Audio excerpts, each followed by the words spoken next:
Taas-taas ang atong ebanghelyo, no? Di kapoy mo paminaw. Di mo kapuyo, no? Kaya mura man siya og teleserye. Ang pipila ka mga importanteng punto sa atong ebanghelyo o sa pagbasa, kinig yung tubig. Tubig. Nagkinahanglan gitag tubig. Sa unang pagbasa, nangita silang tubig. Nya sa atong ebanghelyo, di sa babaeng mukalos og tubig. Si Jesus at nangayog tubig. Nya si Jesus, niingon siya, na ako'y tubig nga lahi sa inyong tubig. Nya makainom mo aning tubiga, di na mo uhawon. Di na sad mo mamatay. Ang giling niya imong tupad. Yung nakainom nakas tubig ni Jesus. Yung na ba? Yung nakainom naka. Uy, panglingi mo ba? Saan mo manlingi? Igo ra gani kung nipalingi ninyo nga. Yung na ba? Nakainom na bakas tubig ni Jesus.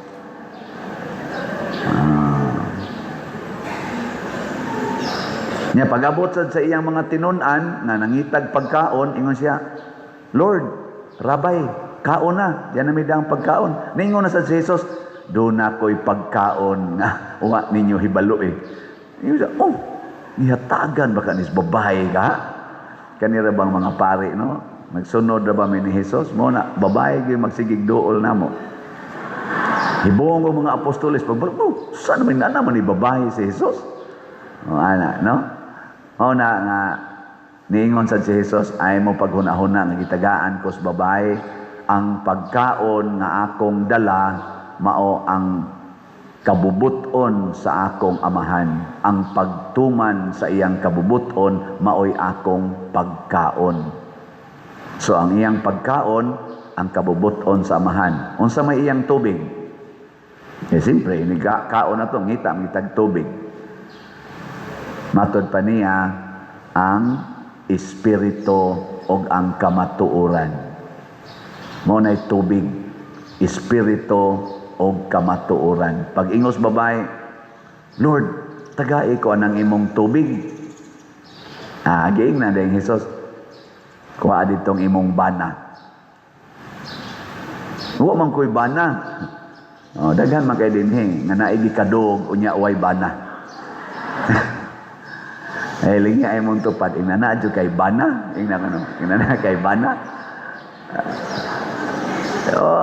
Ingo si Jesus, husto ng imong gisulti, kay kalima naman ka na minyo. Gapuli-puli, daig bana, di ay niya, kanang imong kapuyo karon di na ni mo bana, nganong di man bana, kabit ra di ito. So, ambot, wa ba kay nanimba ron nga, siging kinabitay. Wa ba kay nanimba ron dinhi territorial og online nagasigig puyo-puyo, no?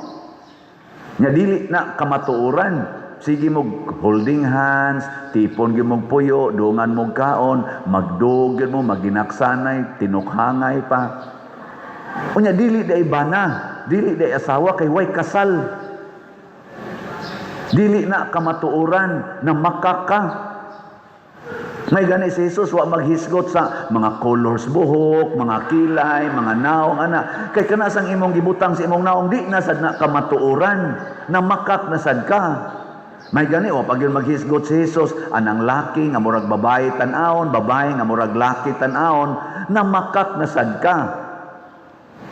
Ang tubig di ay nga maghatag og kinabuhing way katapusan, ug ang pagkaon nga maghatag og tinuod nga katagbawan, ang espiritu, ang kamatuoran, kabubuton sa amahan. Kana sa impeachment karon nga gihimo sa atong Congress, nagsunod ka sila sa Espiritu Santo, sa kamatuoran ug sa kabubuton sa amahan? Tubag, kusga pagyod. Hinaot unta makadungog sila. Pero murag wa man sa ni klarong ato.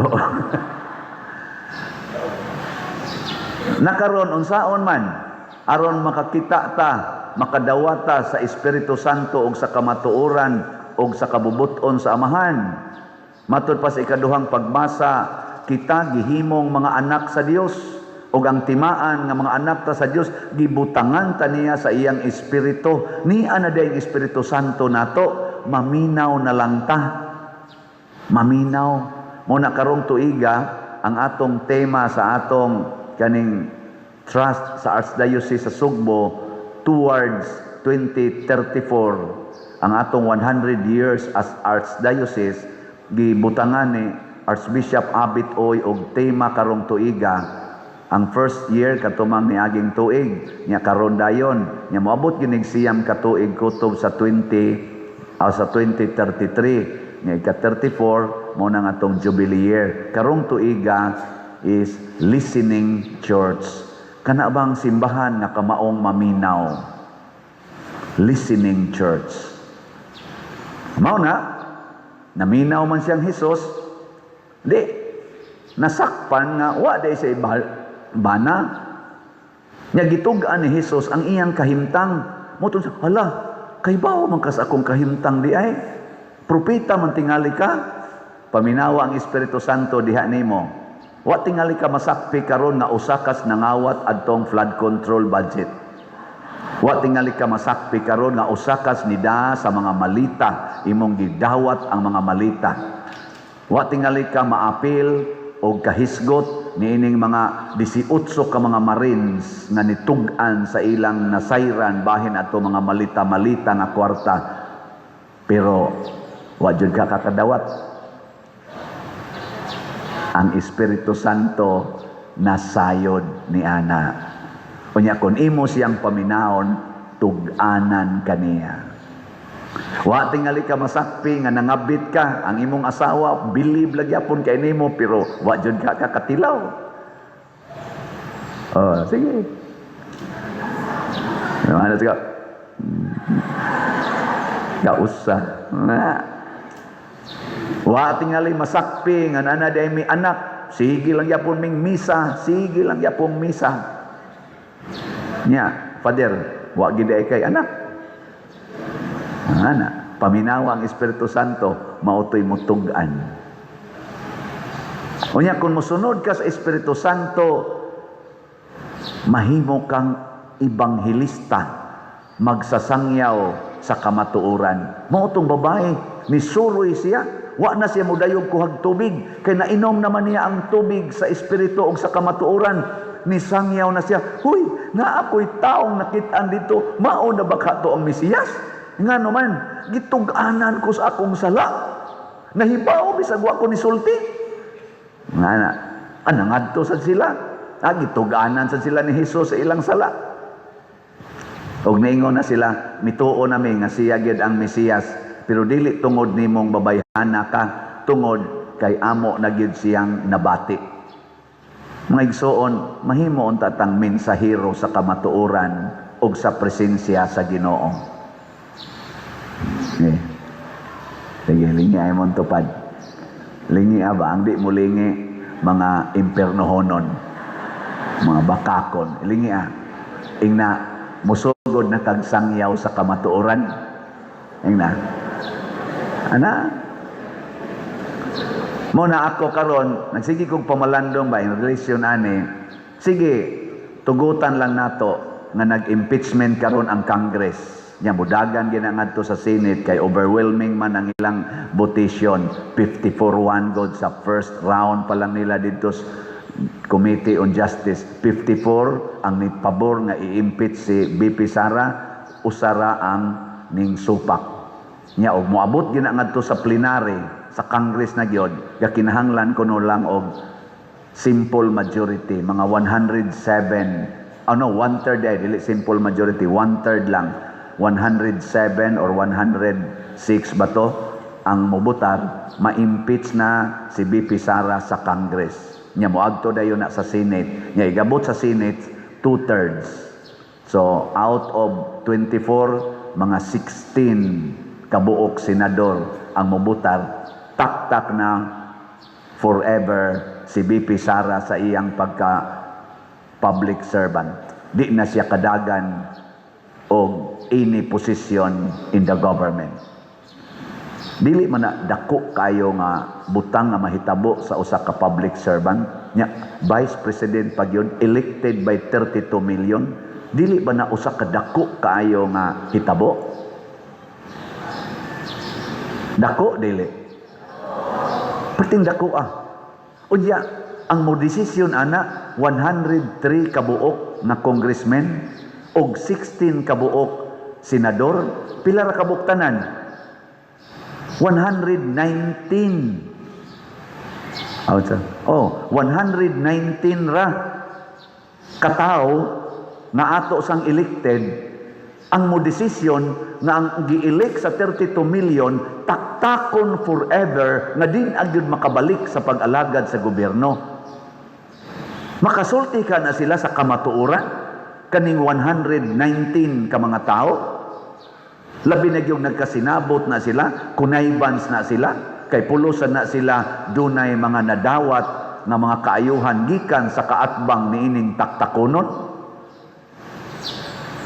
Unsaon man nato aron mo gawas gyud ang kamatuoran nga sad-an gyud si BP Sara ang ayan yung taktakon sa iyang nahimutangan karon nya forever pa gyud i-ban na siya sa public service.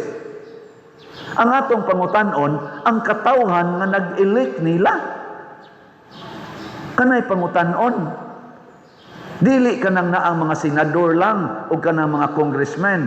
Tingali sila mo ayag didto, sila'y mo ayag, sila'y maghiring-hiring, kung anay ning mga defense o ang kaning prosecutor, mag-istorya-istorya, iladyad na ilang mga kamatuoran, human kitang mga tao ang muhukom. Di ba? Mao to ang mga tao mo inihukom, kung si Kristo ba maoy tinuod nga manluluwas, ang mga tao ginisulti, dili ang babae lang. Di ba? Lingay mong tupad. Andam ba kang musulti? Lingay ba? Andam kang musulti. Kay magpakahilom ta, pahimos lang ta aning ni ang atong elected, nga murag way klaro, tanawar ko ng ilang gibuhat, ang gisigihan nilang hisgot, sukad sila na elected, sukad 2023, hangtod karon Duterte, against Duterte, BP Sara, i-impeach. Hain naman ang manubag sa trillions nga nawa sa flood control, sa DepEd o sa uban pang mga budget. Kinsa may manubag ato nga si BP Sara 125 million raman na confidential fund nga gi-rolled out na sad sa kuwa nga way anomalya, mao ra may sighag balik-balik, mao may pinaka-gist. Ang manubag aning trillions of pesos nga nawa kinsa man. Wa sila'y klaro. Mo na maningog ta. Di ta magpakahilom. O hinaot unta ang ato mga nangulo diha, congressman or senate. Amo sentro ko sa senate, bahala na lang ng congress. Kaya ilang maginang i-impeach si BP Sara. Igabot ana sa senado. Final judgment sa senado. Kamong mga senador, apil na itong nibisita na ko dire. Ni ako'y suggestion ninyo, o hinaot unta nga kining ubos kong sugyot, makahatag ni og gamayng tampo aron makit-an ang kamatuoran. Unsa may akong sugyot, bunga nis akong pamalandong kagabi o kaniyang kaadlawon in relation sa atong gospel, ang espiritu sa santo ug ang kamatuoran ug kabubuton sa Dios. Naatay gitawag og vox populi, vox Dei. Ang tingog sa katawhan mao'y tingog sa Ginoo. Mao bitan na inig eleksyon nato kinsa tong nilabaw sa buto mao'y mudaog kay mao nay tingog sa Ginoo. Girespetuhan na nato. Sa pag-impeach unya sa atong BP President, Vice President, paminawa in taon mi ninyo. Nya unsa man pagpaminaw ang katawhan, mao ni akong suggestion, mag-hearing mo diha sa Senate, mag-go through mo sa inyong process of interpolation sa sitwasyon aning kasuha nga impeachment, unya inig final ninyo, kay di ana may usa ka partido nga ni convict na ni Sara ang Congress, ibutang talang. Gi-impeach naman siya sa Congress. Ug moabot yun sa Senate ba? So gi-impeach na siya sa Congress. Himuan na siya ninyo mga senador og 50% na in favor sa impeachment. Ang grado sa Congress 50%. Unya mag-hearing na dito sa Senado, mananaw tang tanan, adto na dito ang linadlaray sa mga ebidensya, mga ana, maminaw tang tanan. Unya ang final mao maghimo sad sila 50% sa katawhan. Sayon kay karon ang pagbutar, online voting. Online voting, mag-design lang na ang Senate og online platform unya agrihan sa prosecutor side og sa defense side unya plus independent nga kana ganing agency nga maayong mo kulit aning niang mo verify sa pagka-genuine aning mga butar online. Sige lang tag tulpok ana. In 3 days or in 2 days i-announce lang na nila online voting, in favor ba ka sa pag-convict ni BP Sara o against. Unya ang ibutang lang dito para ma-genuine nga naa ang ngan gyud o ang imong voting number. Ang kumilik naman tay kumilik number kitang mga voters, di ba?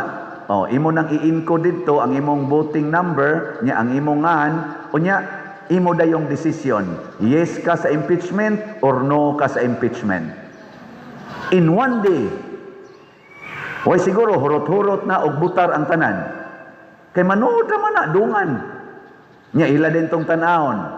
Iguman lang tan-aw, simbako og nidaog ang yes o di impeach. Pasabot ni tingog na ang mga tao kadto ang 32 million nga nibutar ni BP Sara wa dito kauyon sa iyarong performance. Di, impeach. Nakatingog man ta. O sa ato pa, positive sa Congress, impeach. Positive sa mga tao, impeach. Ang mo desisyon, kay sila may korte ang Senate, sila mo desisyon based aning maong ebidensya. O niyag simba ko ron, nagka-kontra sa Congress na impeach si Sara. Sa mga tao, no ang ni daog. Ang sao maruna. Ang tiebreaker ang Senate. Magbutasyon na sila ni adtong 16 kabuok adtong ilang 2/3. Nya kun mo daog gani sa 2/3 nga i-impeach si Sara, impeach na. At least nakatingog ta, gipaminaw ta. O yun mo ana. Muy klaro, yung nindog na ta. Sige. Patakka lang ni Padre Siano suggest. Nga ako na personal na nako, wa mo'y labot ana.